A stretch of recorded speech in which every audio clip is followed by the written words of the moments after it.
Bismillahirrahmanirrahim. Assalamualaikum warahmatullahi wabarakatuh. Di video kali ini admin kembali berbagi kabar gembira buat rekan-rekan semua, khususnya teman-teman yang gagal dalam seleksi P3K 2022. Dan di sini kita sudah berada pada portal resmi Badan Kepegawaian Negara atau BKN. Dan di video kali ini admin akan menyampaikan jabatannya atau guru mata pelajaran yang menjadi sasaran dari reformulasi atau optimalisasi pengisian formasi. Jadi buat rekan-rekan semua yang lagi menonton video ini, silahkan disimak videonya dengan baik, jangan di skip agar tidak salah dalam memahami informasi yang admin bagikan. Jika ada suara-suara berisik, abaikan saja teman-teman ya. Oke, kita ke langsung informasi intinya saja teman-teman ya.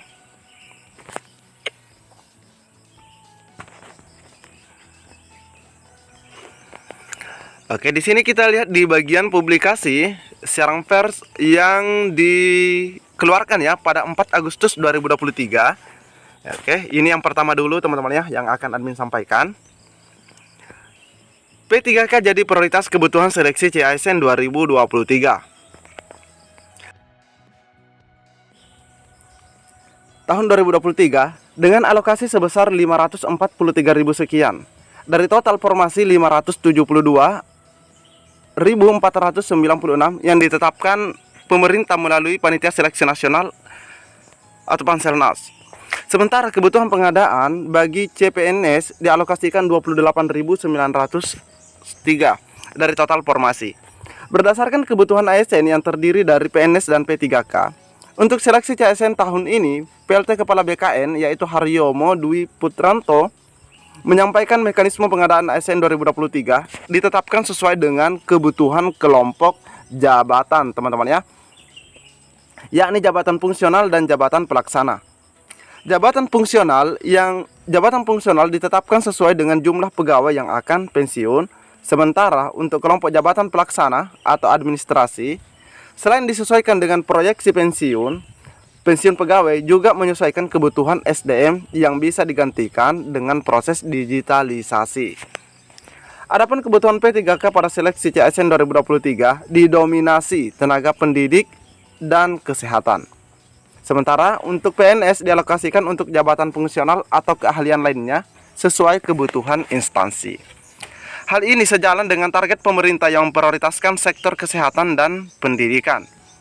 Terkait pengisian jabatan ASN pada kedua sektor ini, Panitia Seleksi Nasional melalui BKN juga sudah melaksanakan seleksi P3K guru dan tenaga kesehatan pada tahun 2022 dengan rata-rata kelulusan yakni persentase kelulusan P3K guru mencapai 78,5% teman-teman ya. Kelulusan P3K tenaga kesehatan sebesar 78,6%. Ini data BKN per tanggal 3 Agustus 2023. Sementara untuk teknis pada tahun 2022, PLT Kepala BKN menyebutkan persentase kelulusan sebelum ada kebijakan reformulasi sebesar 44%. Jadi ada peningkatan. Tetapi dengan adanya kebijakan reformulasi yang ditetapkan Kementerian Pan-RB melalui keputusan Menteri Pan-RB 571 tahun 2022, BKN memperhitungkan persentase kelulusan P3K teknis bisa mencapai 69%. Luar biasa teman-teman ya. Ini sangat besar sekali. Ini terangnya dalam rapat koordinasi persiapan pengadaan ASN tahun 2023 pada hari Kamis 3 Agustus. Nah, terkait reformulasi ini, ada kabar menarik buat teman-teman guru, teman-teman ya. Teman-teman guru yang memiliki jabatan ya atau mata pelajaran berikut. Oke, kita cek sama-sama. Nah, yang kami dapatkan informasinya ini dari Kementerian Agama terkait mata pelajaran ya, guru mata pelajaran yang mendapat reformulasi atau optimalisasi nantinya. Oke, kita lihat dari awal dulu supaya tidak gagal paham. Apresiasi kebijakan reformulasi P3K 2022, Menteri Agama menyelesaikan masalah tenaga non-ASN. Menteri Agama Yakut Khalil Kaumas mengapresiasi kebijakan Kementerian Pendayagunaan Aparatur Negara dan Reformasi Birokrasi untuk melakukan reformulasi dalam proses rekrutmen P3K Kementerian Agama. Menurut Menteri Agama, reformulasi adalah bentuk afirmasi. Ingat ya, jadi reformulasi itu adalah bentuk afirmasi untuk keadilan dan penghargaan bagi peserta yang sudah membantu banyak program Kementerian Agama. Dengan kebijakan reformulasi tersebut, formasi yang belum terisi dapat dioptimalkan. Kita harus menyampaikan terima kasih kepada Menteri Pan-RB terkait dengan kebijakan beliau atas P3K. Sehingga yang awalnya itu lulus sebanyak 29.000, kemudian oleh Pak Menteri Pan-RB mendapat optimalisasi menjadi 38.287 orang yang bisa diloloskan pada tahun 2022. Oke teman-teman ya. Jadi yang gagal di 2022 itu insya Allah nanti kita akan lihat mata pelajarannya. Ini disampaikan Menteri Agama saat melakukan konferensi pers bersama Menteri Pan-RB Abdullah Azwar Anas di kantor Kementerian Agama pada hari Jumat. Reformulasi ini juga menjadi cara untuk menyelesaikan penataan tenaga non-ASN secara bertahap, khususnya bagi yang sudah lama mengabdi. Gus menjelaskan, secara teknis, optimalisasi formasi tersebut akan dilakukan validasi. Jadi sebelum dilakukan optimalisasi formasi, akan dilakukan terlebih dahulu validasi sebelum diumumkan kepada publik, teman-teman ya. Nah, jadi teman-teman ini yang gagal, silahkan menunggu, teman-teman ya. Kemenak tentu akan melaksanakan ketentuan sebagaimana keputusan Menteri Pan-RB tersebut, pungkasnya. Menteri Pan-RB Abdullah Azwar Anas menjelaskan, kebijakan reformulasi yang diterapkan Kementerian Pan-RB untuk seleksi P3K teknis tahun 2022 berdampak signifikan bagi banyak instansi. Salah satunya Kementerian Agama yang keterisian formasinya diproyeksikan atau diprediksi meningkat menjadi 77,27%. Menurutnya, berdasarkan data, Kementerian Agama mendapat 49.000 sekian formasi pada 2022 yang lalu. Ini benar sekali teman-teman ya. Namun formasi yang terisi hanya 58,67% atau hanya 29.000. Setelah dilakukan reformulasi seleksi P3K teknis, di Kementerian Agama diproyeksikan formasi yang terisi meningkat menjadi 38.287. Reformulasi seleksi P3K teknis adalah bentuk afirmasi yang diberikan pemerintah kepada ex-THK2 dan non-ASN atau honorer. Jadi ini hanya diberikan kepada ex-THK2 atau non-ASN atau yang sudah honor yang telah mengabdi selama ini termasuk di lingkungan Kementerian Agama.